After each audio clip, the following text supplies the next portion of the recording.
Alright guys, so I'm going to do a review here of the Hubsan H501A.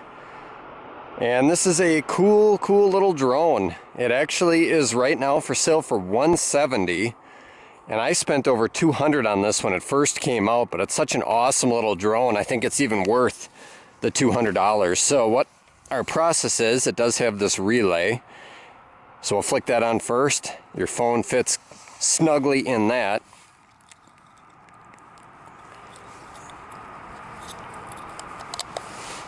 Alright, and we will go ahead, get everything connected here.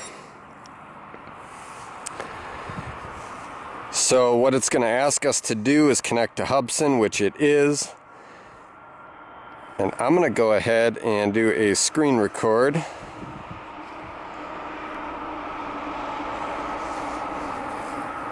We're in the Hubsan app. Weak GPS signal. So one thing to note here is with these less expensive drones, a lot of times they do ask you to go ahead and do a calibration every single time, which is fine. You probably should do that anyway. So we are good to go. We've got the solid lights there, which means we're good to go. We'll hit OK. And then what it always asks us to do every time is connect the relay to the aircraft. And one good thing there, as you probably noticed, is there are no other Wi-Fi networks around, which is perfect. So it's rebooting. You can see all the signals change there. Before I forget, I'm going to hit record on the screen, or record on the drone rather. And then we've got some options here. So you can click into the map, see where we're at. You can also go back to the view of the drone. It does have different waypoints, which is pretty cool. On the right hand side, we've got things like the record. We've got at the very top, we've got our altitude, our distance, our speed, and this is all going to be in meters and meters per second. Then we also have our telemetry data at the top, and I'm not really sure right now why we're flickering in and out. What I'm going to do here is turn off my Bluetooth on my phone, just to make sure we're not having any issues with that. It does say ready to fly. We have 11 satellites, so let's go ahead and send this thing out. First, we're going to do a takeoff here. It's going to start up the motors. It's going to do a takeoff. And what I always like to do is just check the stability of it before I take off. So it looks like it's hovering pretty well. So we're getting good feedback. And what I like to do with these, especially where there's no physical joystick, is I like to go a little bit and then take my hand off the sticks and just see if it bounces back, which it is. So let's go ahead. I see a tower way off in the distance. We should see how close we can get there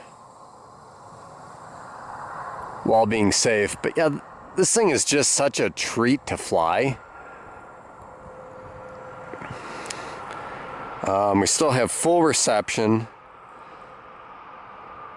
And now, as I said that, of course, it's going to drop out and say it's not connected.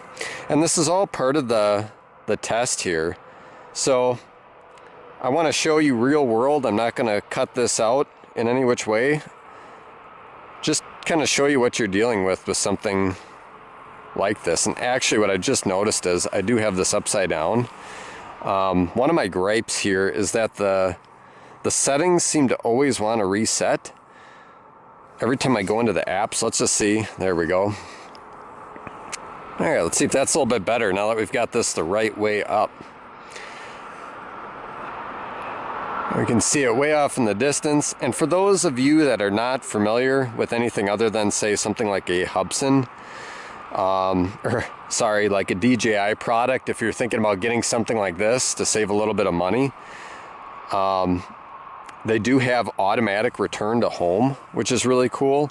This one actually supports waypoints as well, which is something I really, really like. Now, one thing you will notice, and I just noticed this as well, is the battery dropped to 66%. We are dealing with roughly 33 degrees today. Actually, I'm not even sure if it's that yet. It's probably more like 28 to 29. So we are going to see a little bit of voltage drop, and that's to be expected.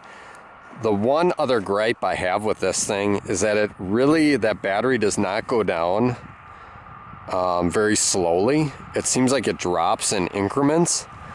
And you know what? It's a little bit disappointing here. I can see it way off in the distance.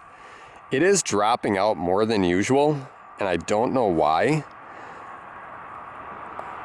With a spotter, I've been able to easily go over 1,000 meters without an issue. So we're just going to keep pushing it. As far as I can still see it, I'm keeping it on this road. And actually we'll go a little bit to the left. I do not want to go over the highway by any means. But then what I'm going to do is, we saw where I took off from, and I just want to see how close this thing will be to coming back to its exact spot. And right now we've been kind of tapping out here at about 4 meters per second. So I'll have to do the conversion there and see what that is in miles per hour. But the other thing I'm going to do, I'm heading right kind of towards that tower there. I'm not going to get real close to it, but that's a good way to keep a nice visual line of sight, is to have something that you're heading towards that you can kind of keep an eye on. Another thing that you're probably noticing here from the video is that there is no gimbal on this unit. Which is kind of nice. You know, if you don't want the video to be usable for anything, it is in some ways kind of nice to have that, because you can tell, like right now, it's not windy at all. But if this thing is being blown around,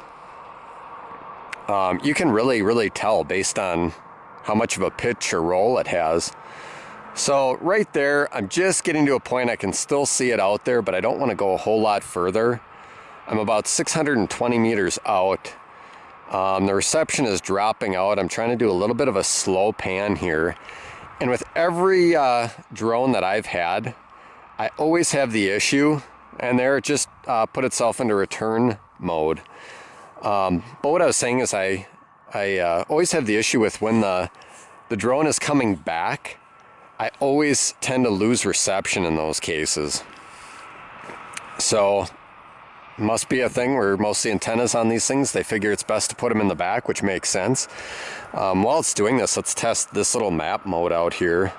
And this is not updated, because that is not where we currently are. Let's click it back. I'm not sure why that's not refreshing. And now that I touched the screen there, it did take itself out of the return mode, but I want to put it back because I do want to see where it comes to. And this is pretty cool. You can go from takeoff point or from where we're currently at, which is a really nice feature. I'm going to go takeoff point just because I want to test and see how close it is to where it took off. And it's coming back a little bit faster than it went out, which is always kind of nice. It's a nice insurance policy to know that it's going to come back quicker than it left. There are different modes you can go into as far as speeds, which is also kind of neat. On the right hand side of the screen, it does show your percentage when you have your hands on the sticks, to let you know how much power you're using. And now I'm getting a little bit of a tailwind, and you can kind of see that by the video. It is kind of pushing it around a little bit.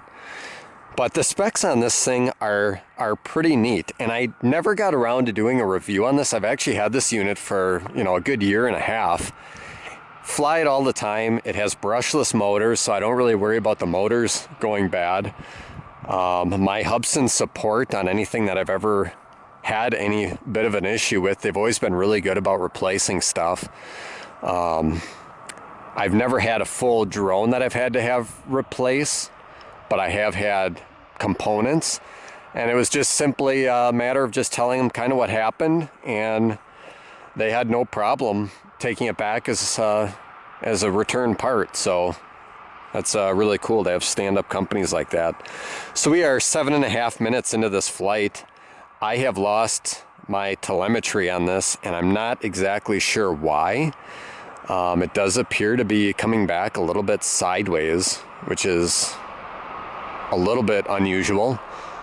And we can see it right there, coming back exactly the same way it left. It's coming back at a good speed. Again, not real sure why it's coming back sideways. I can see it's still sideways there. But we did get our telemetry back, and it looks like we're down to 35% battery. I'm just gonna back up here a little bit.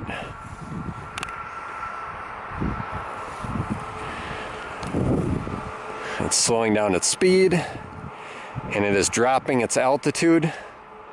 So for those that don't know, to fly legally in meters, you're looking at about 120 meters. And there it comes.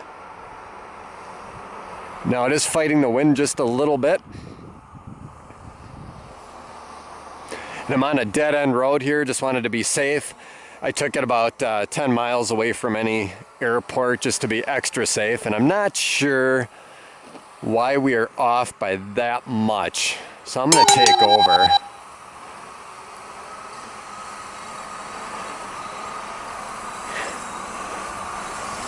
And there is the Hubsan H501A, 35%. Do a quick speed test here. This thing scoots pretty well. And then from here, the biggest thing I would say is to caution people on is just make sure you're comfortable flying a drone without any physical sticks on it. So you have to be comfortable, you know, kind of doing this sort of thing, which in cold weather, this is not ideal. This is not my preference when it's this cold. And we'll go up full stick.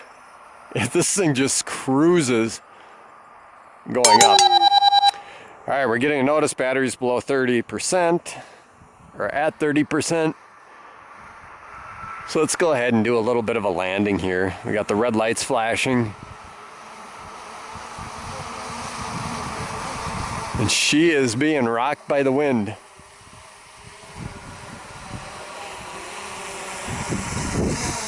There we go. See how stable the landing is? And we turn the motors off. All right, now what I'm gonna do is I'm gonna throw another battery in, and I'm just gonna display what the waypoints look like so you guys can see that. All right guys, we are gonna try out the waypoint mode. So I've got a better marker here this time. I'm gonna kind of smash this down just a little bit in case it lands right on it. So let's go ahead. We're gonna take off. Are you sure you want to take off? I think so. See what happens. I'm gonna hit the record on the screen, and we're gonna go ahead and we're gonna go into our settings. Waypoint mode, altitude 300 meters. Default. Let's go to 70 meters. I want to make sure that we don't hit any trees here. And then let's go into waypoint mode. And okay, so to get our current location, we're going to hit that button there. It shows me where we're at. Drone's hovering nicely.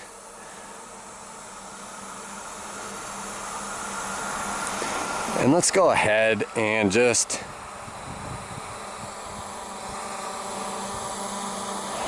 land this thing real quick. And then I'm going to draw this out.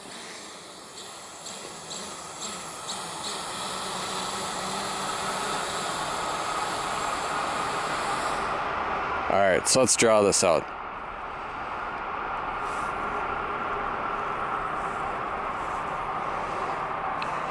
Actually, what I'm going to do is I'm going to delete that just because I don't want to get anywhere near that highway. So if we're going to do anything, let's hit a tree.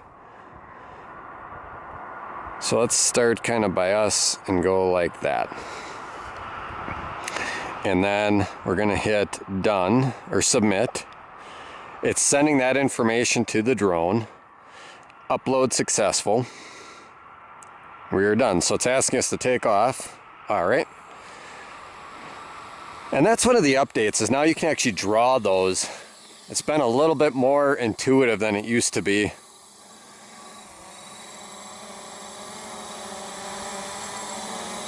All right. Minimum of 3 meters metric. All right. Hit OK. Now it should go up to that altitude that we predefined.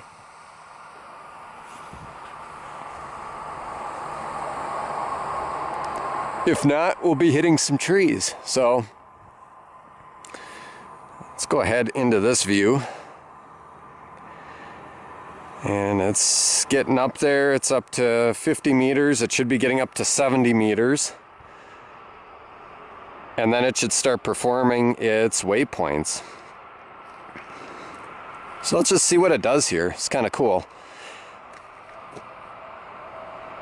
It's a neat little feature if you've got kind of a set path you want to do, and you're maybe not totally comfortable at flying, or it's maybe something you want to have automated and have it record you while it's doing it.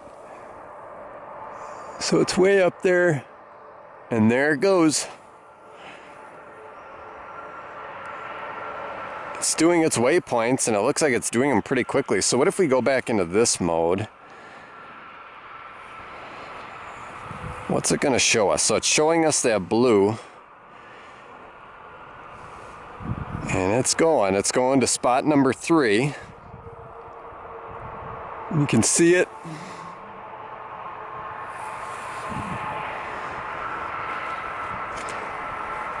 Really, really cool stuff.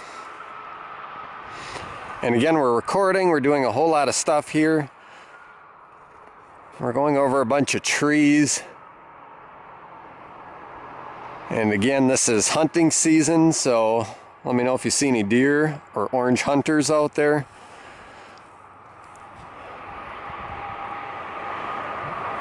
But again, this is such a cool device, cool drone, that it can do all of this for the price point that it's at. Is just really, really neat to me, that for $169 right now, you can get something that is capable as this thing is. Just absolutely awesome. All right, now it's going to waypoint number 6. And there it is. It's going to hover there for a second, and then it should come to 7.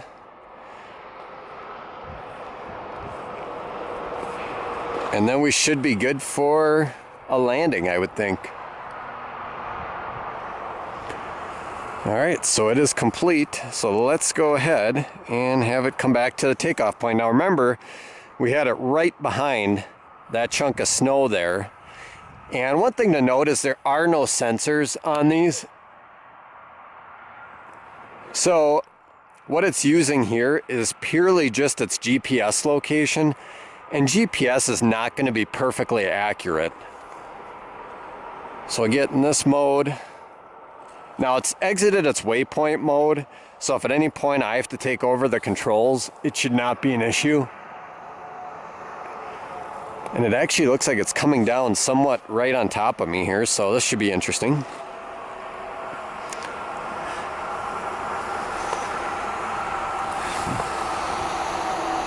There it comes.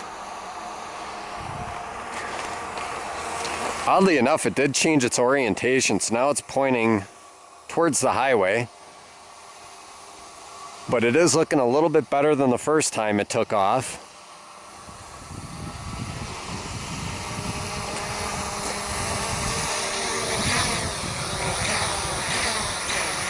And there you have it. So it should shut down by itself, which it just did. And it's maybe, what, a foot or two off from where it started. So I'll call that pretty good. That's pretty awesome that it can fly around like that.